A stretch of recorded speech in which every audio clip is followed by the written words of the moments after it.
Because this one didn't go. Oh.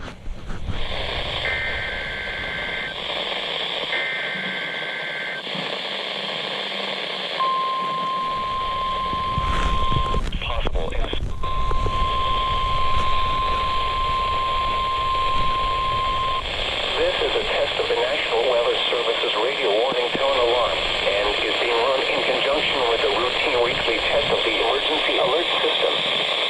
During potentially dangerous weather situations, specially built receivers are automatically activated to warn of the impending hazards. Tests of these receivers normally are conducted by the National Weather Service every Wednesday between 11 a.m. and noon. When there is a threat of or existing severe weather in the area, these tests will be postponed until another day.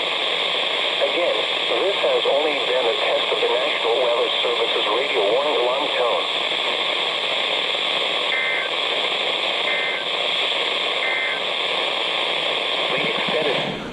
Oh, there goes H&X.